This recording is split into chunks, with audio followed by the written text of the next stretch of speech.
नमस्कार दोस्तों, मैं आशीष राठौर आपका फिर से एक बार स्वागत करता हूं।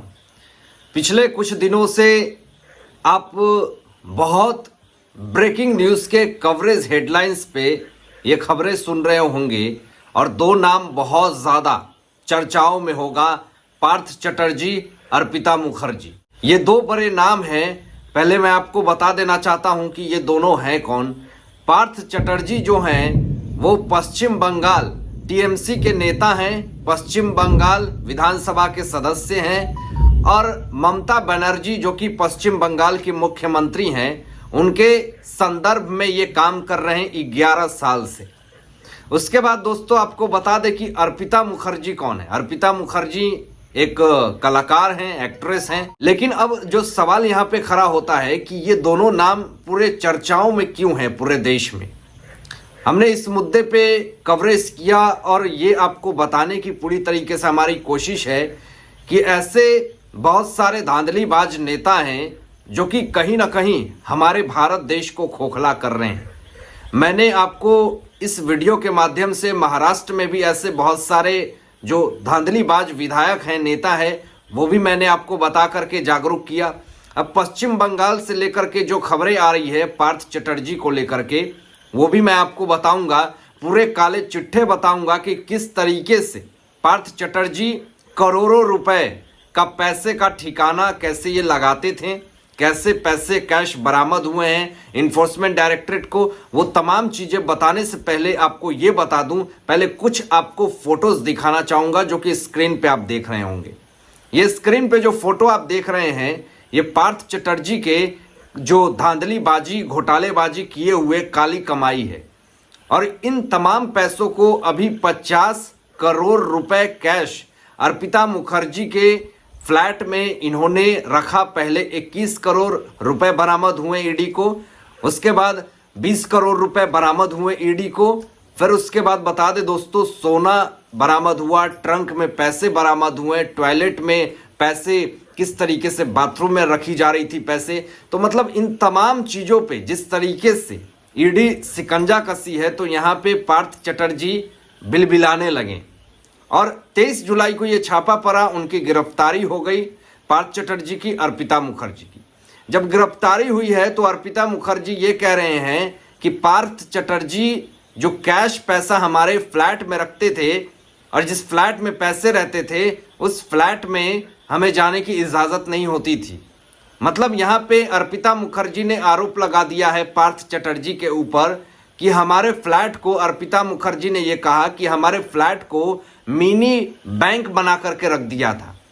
दोस्तों ये कितने शर्म की बात है कि कोई भारत देश में गरीब इंसान खाने के लिए तरस रहा है, कोई बारिश में सड़क पे सो रहा है, किसी के पास कपड़े नहीं हैं, ऐसे तमाम किसान लोग हैं जो आत्महत्या कर रहे हैं और ऐसे घोटालेबाज धांधलीबाज नेता लोग अपने घर में 50 करोड़ 100 करोड़ रुपए कैश रखेंगे।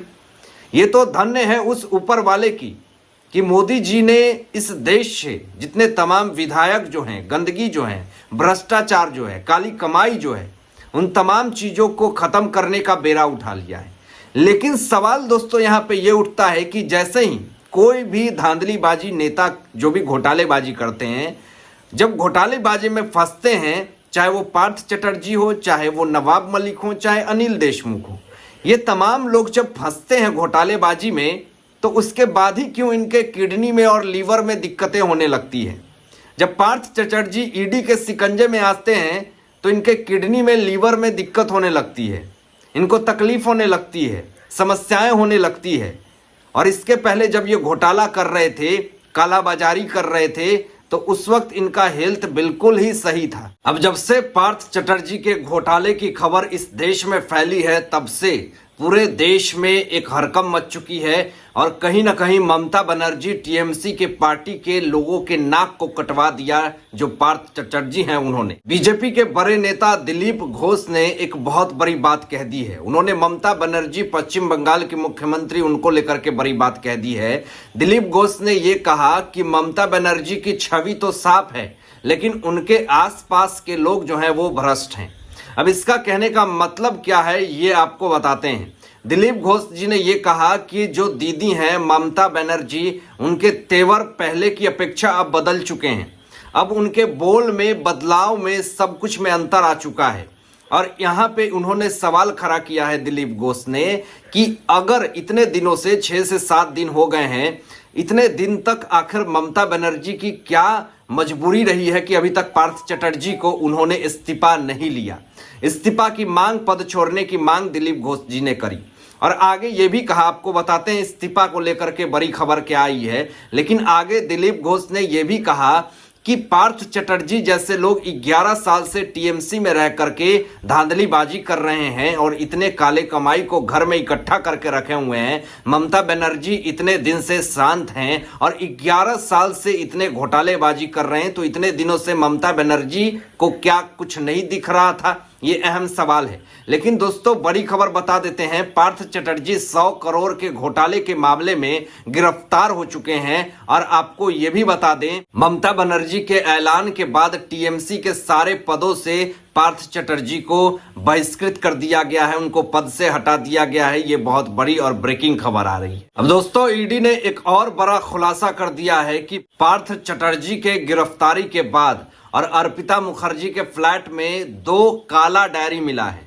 और 2 काले डायरी में ऐसे बहुत सारे रहस्य हैं, ऐसे बहुत सारी बातें हैं जिनको ईडी ने देख करके वो काफी ज्यादा आश्चर्यचकित हैं। ईडी की तरफ से ये बहुत बड़ा खुलासा आ चुका है कि पार्थ चटर्जी, अर्पिता मुखर्जी के अलावा इस पूरे मास्टरमाइंड में तीसरा शख्स भी है और ये कोई विधायक हो सकता है। यानी कहने का मतलब ये कि अब जो काले काले बादल मंडरा रहे हैं, ममता बनर्जी पश्चिम बंगाल के मुख्यमंत्री के पद के ऊपर अब काले बादल मंडरा रहे हैं। किस तरीके से आपने देखा कि महाराष्ट्र के मुख्यमंत्री जो रह चुके हैं, पूर्व अब हो चुके हैं, उद्धव ठाकरे के ऊपर ऐसा ही कुछ सिचुएशन क्रिएट हुआ तो अंततः उन्हें इस्तीफा देना पड़ा। बिल्कुल वैसा ही माहौल कुछ अब पश्चिम बंगाल में होता हुआ दिख रहा है।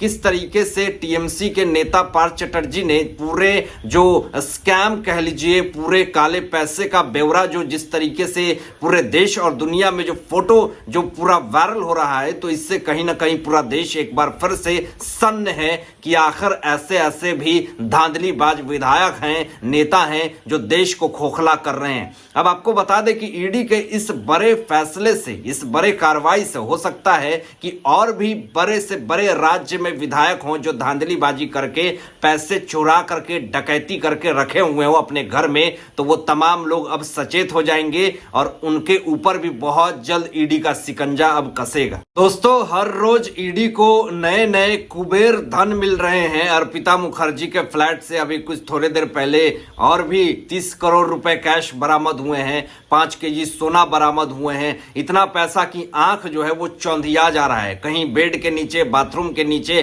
कहां कहां पैसे, कुबेर का धन छुपा करके रखा था, ये तमाम काले धन अब निकल करके सामने आ रहे हैं। दोस्तों, अगर ऐसे ऐसे नेता और विधायक हमारे देश में रहेंगे तो कैसे ये भारत देश विकास होगा।